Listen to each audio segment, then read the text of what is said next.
반갑습니다. 시장의 이면을 해부하는 김프로입니다. 현재 기술 업계의 지각 변동이 심상치 않습니다. 자동차의 황제라 불리던 메르세데스 벤츠가 자율주행 경쟁에서 사실상 백기를 들었다는 충격적인 내부 폭로가 나왔습니다. 완벽하다고 자랑하던 레벨3 시스템을 차기 플래그십에서 뺀다는 소식. 과연 진실은 무엇일까요? 한편 애플은 자존심을 굳히고 경쟁자 구글의 AI를 아이폰 심장에 이식하기로 결정했습니다. 일론 머스크는 이를 두고 권력에 과도한 집중이라며 경고했죠. 마지막으로 머스크 개인에게도 충격적인 배신과 폭로전이 터졌습니다. 자녀를 볼모로 한 선 넘은 도발에 머스크가 법적 대응을 선언했는데요. 오늘 영상에서는 이 세 가지 굵직한 이슈들이 가리키는 기술 패권의 이동과 그 속에 숨겨진 진짜 의미를 아주 깊이 있게 파헤쳐 드리겠습니다. 첫 번째 이슈는 자동차 업계를 뒤흔들고 있는 뜨거운 감자, 바로 메르세데스 벤츠의 자율주행 전략 수정 논란입니다. 한국 시간 1월 12일 독일의 테슬라 인플루언서 알렉스가 X에 올린 장문의 글이 도화선이 되었습니다. 핵심은 충격적인데요. 벤츠가 곧 공개될 신형 S클래스에서 레벨3 자율주행 기능을 삭제한다는 것입니다.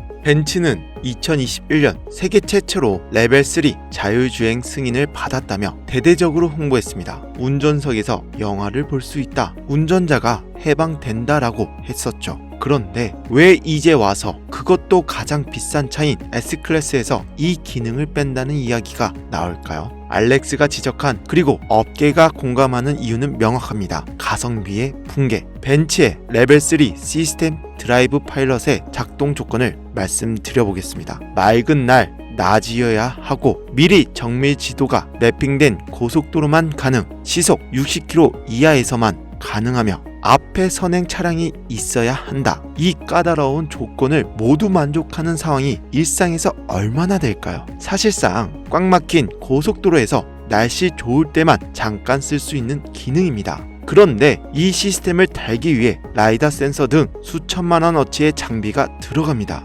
비용은 천문학적인데 쓸 수 있는 상황은 거의 없다. 이것이 벤츠 경영진이 마주한 냉혹한 현실입니다. 수익이 나지 않는 프로젝트를 계속 끌고 갈 기업은 없다는 거죠. 벤츠는 이제 자체 개발을 축소하고 미국 엔비디아의 플랫폼을 활용해 ADAS 운전자 보조 시스템에 집중하겠다고 방향을 틀었습니다. 여기서 많은 분들이 착각하죠.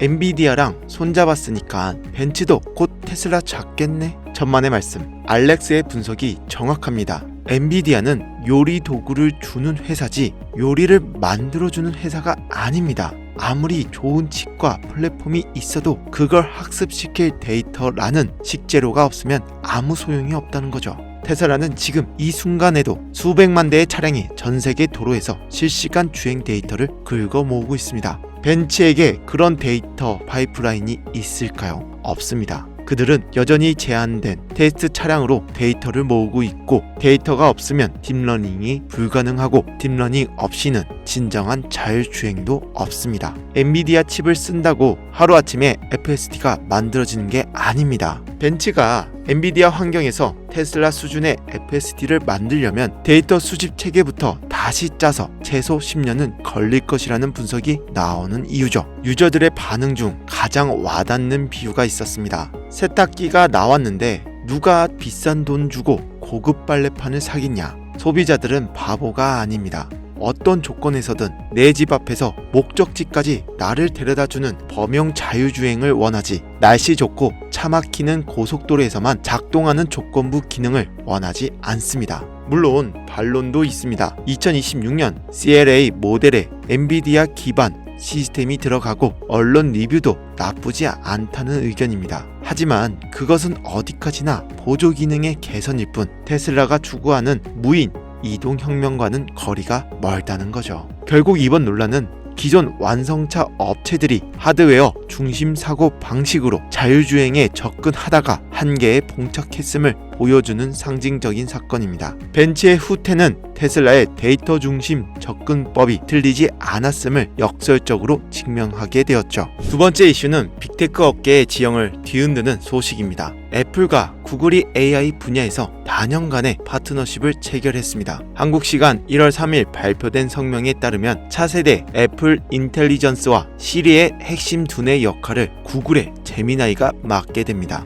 애플에게 있어 이것은 자존심 상하는 일입니다. 그동안 애플은 모든 핵심 기술을 내재화하는 것을 원칙으로 삼아 왔습니다. 하지만 AI, 특히 LLM, 거대 언어 모델 분야에서만큼은 경쟁사에 비해 너무나 뒤처졌죠. 2024년 발표한 애플 인텔리전스는 반쪽짜리였고 사용자들의 반응은 냉담했습니다. 자체 모델 개발이 늦어지는 상황에서 아이폰 판매량을 방어하려면 당장 쓸만한 AI가 필요했습니다. 결국 애플은 오픈 AI의 챗 GPT를 빌려 쓰는 것에 이어 이제는 안드로이드 진영의 수장인 구글의 제미나이까지 안방으로 불러들였습니다. 월세 사이라는 비아냥을 듣더라도 당장의 성능 확보를 선택한 것이죠. 이 뉴스를 접한 일론 머스크는 즉각 반응했습니다. 구글은 이미 검색, 안드로이드, 크롬을 가지고 있다. 여기에 애플까지 더해지면 권력이 지나치게 집중된다. 단순한 경쟁사 견제일까요? 아닙니다. 이것은 정보 통제에 대한 심각한 우려입니다. 생각해 보십시오. 전 세계의 모바일 OS 시장은 구글의 안드로이드와 애플의 iOS가 양분하고 있습니다. 그런데 이제 아이폰 사용자들의 질문에 대한 답도 구글의 AI가 하게 됩니다. 안드로이드 폰의 답도 구글이 합니다. 사실상 전 세계 스마트폰 사용자가 접하는 정보와 지식을 구글이라는 하나의 회사가 독점적으로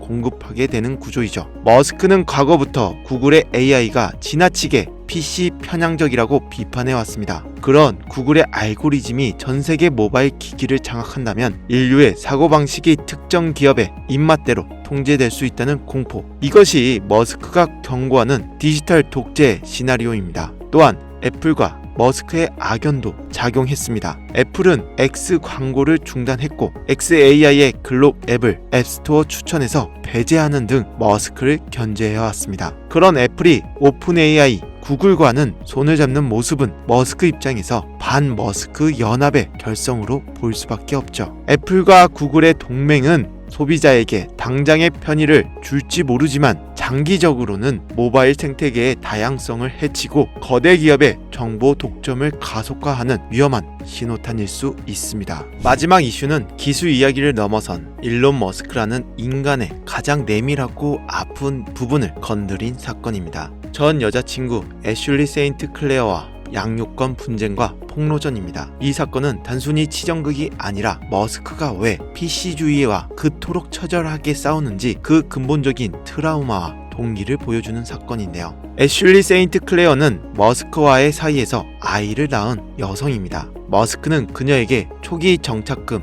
250만 달러와 매년 50만 달러라는 거액의 양육비를 지원해왔습니다. 부족함 없는 지원이죠. 하지만 그녀는 더 많은 것을 원했습니다. 양육비 불만을 터뜨리며 태도가 돌변했죠. 머스크가 선물한 테슬라 차량을 팔아치우며 양육비를 안 줘서 차를 판다고 거짓 선동을 하고 머스크를 조롱하는 퍼포먼스를 벌였습니다. 여기까지는 돈 문제로 치부할 수 있습니다. 하지만 그녀는 넘지 말아야 할 선을 넘었습니다. 원래 보수우파 인플루언서였던 그녀는 갑자기 태세를 전환해 트랜스젠더 지지를 선언했습니다. 그리고 그 과정에서 머스크의 가장 큰 아픔인 비비안을 언급했습니다. 머스크의 장남이었던 비비안은 성전환 수술을 하고 아버지와 어떤 관계도 맺고 싶지 않다며 머스크를 떠났죠. 머스크는 이를 두고 내 아들은 워크 바이러스에 의해 죽었다고 표현할 만큼 극심한 고통을 겪었습니다. 그가 트위터를 인수하고 정치적 행보를 걷게 된 결정적인 계기가 바로 이 사건입니다. 그런데 세인트 클레어가 이제 갓 돌이 지난 머스크의 또 다른 아이를 두고 트랜스젠더 커뮤니티에 우호적인 제스처를 취하며 과거의 트라우마를 자극하는 발언을 한 것이죠.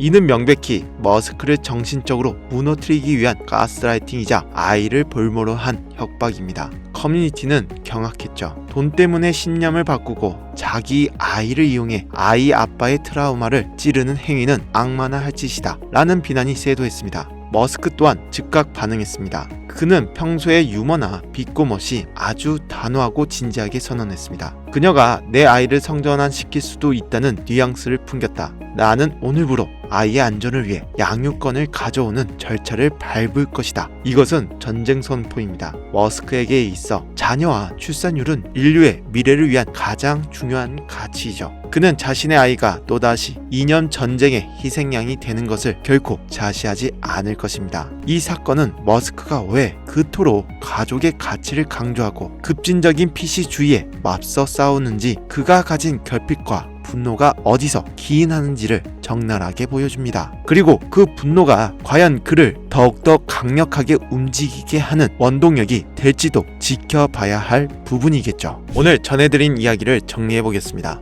기술의 벤츠는 옛말이 되었고, 레벨3 포기설은 레거시 업체들이 데이터 싸움에서 완전히 밀렸음을 시인하는 것과 같습니다. 테슬라의 데이터 중심 접근법만이 유일한 해법임이 증명되고 있고, 애플은 구글에게 무릎을 꿇었습니다. 이 거대 동맹은 모바일 생태계의 정보 독점을 가속화할 것으로 판명되는데요. 이에 맞서는 머스크의 XAI와 X의 플랫폼 역할이 그 어느 때보다 중요해졌습니다. 그는 사업가이기 전에 아버지이며 개인적인 아픔을 공격하며 흔들려는 세력에 맞서 그는 법적 대응과 함께 자신의 철학을 더욱 강하게 밀어붙일 겁니다. 세상은 복잡하게 돌아갑니다. 기업들은 생존을 위해 합종연횡하고 개인의 욕망과 배신이 얽히고 설킵니다. 하지만 투자자 여러분, 본질은 변하지 않습니다. 데이터 가진 자가 AI를 지배하고 자체 기술이 없는 자는 결국 종속됩니다. 신념이 있는 리더는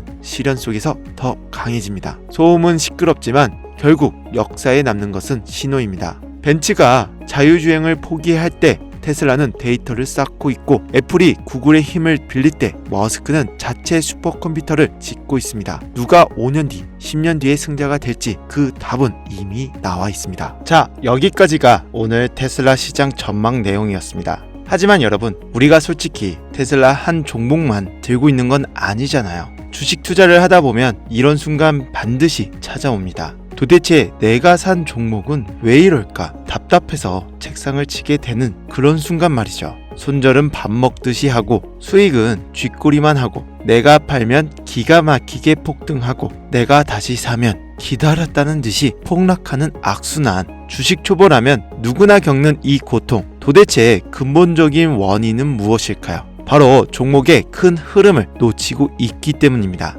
나무만 보고 숲을 보지 못하면 길을 잃듯 당장 눈앞의 호가창이나 뉴스 쪼가리에만 매몰되면 결국 대세 상승을 이끌 주도주를 놓치고 손실만 보게 됩니다. 그래서 제가 항상 강조하는 명쾌한 해답이 바로 탑다운 종목 분석입니다. 거시적인 큰 그림을 먼저 보고 그 안에서 아주 세밀한 매수 타이밍을 잡아내는 방법이죠. 이건 손실 확률은 1% 미만으로 줄이고 수익은 10배 이상 극대화할 수 있는 마법 같은 전략입니다. 핵심은 간단합니다. 마치 위성 지도로 위치를 보고 로드뷰로 골목길을 확인하듯 시야를 좁혀가는 거죠. 먼저 월봉과 주봉으로 이 종목이 대성불은 떡잎인지 확인합니다. 숲을 보는 거죠. 그 다음 일봉의 시가를 기준으로 오늘 세력이 들어왔는지 확인합니다. 마지막 1시간 봉으로 눌림목 타점을 잡아냅니다. 이 흐름만 알면 뉴스나 카더라 통신에 의존하는 내동매매를 멈출 수 있다는 거죠. 이것이 바로 슈퍼 개미들이 시장에서 살아남고 꾸준히 불을 쌓는 비결이라는 겁니다. 그런데 말이죠. 제가 며칠 전에 구독자님께 메일 한 통 받았습니다. 분석법 설명은 너무 좋은데 솔직히 막상 실전에서 적용하려니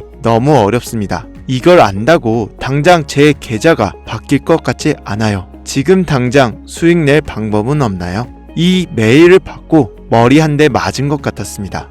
내가 아무리 쉽게 설명해도 당장 전쟁터 같은 시장에 있는 분들에게는 뜬구름 잡는 소리일 수도 있겠구나. 이렇게 도움이 되지 않는 지식은 죽은 지식이라고 생각이 들었습니다. 저는 지난 8년이 넘게 이 바닥을 구르며 많이 벌기도 또 많이 잃기도 했습니다. 그 과정에서 깨달은 건 주식시장은 진짜 알다가도 모르겠다는 거예요. 저조차도 가끔은 뉴스에 흔들리고 무지성 유튜버들의 말에 혹할 때가 있습니다. 하물며 여러분은 오죽할까요? 그래서 결심했습니다. 제가 조금 더 직접적으로 여러분들께 도움을 드릴 방법을 찾다가 결국 선을 넘기로 했습니다. 주변의 만류에도 불구하고 제가 가진 무기를 전부 공유해 드리려고 합니다. 단순히 이 종목 사세요 하는 리딩방 같은 게 절대 아닙니다. 첫 번째 선물은 주식 시황 시크릿 노트입니다. 제가 매일매일 시장 뉴스와 이슈를 정리해둔 비공개 파일인데요. 바빠서 뉴스 볼 시간 없는 직장인분들 이거 하나면 시장 흐름 한눈에 다 들어옵니다. 제가 보는 자료 그대로 다 드리는 겁니다. 그리고 두 번째, 이게 진짜 핵심입니다. 바로 AI 보조지표 템플릿입니다. 이건 단순한 화살표가 아니라 AI가 과거 주식시장의 흐름, 매일 바뀌는 경제 지표, 강대국들의 이슈까지 딥러닝해서 지금이 살 때다, 지금은 도망칠 때다 라고 알려주는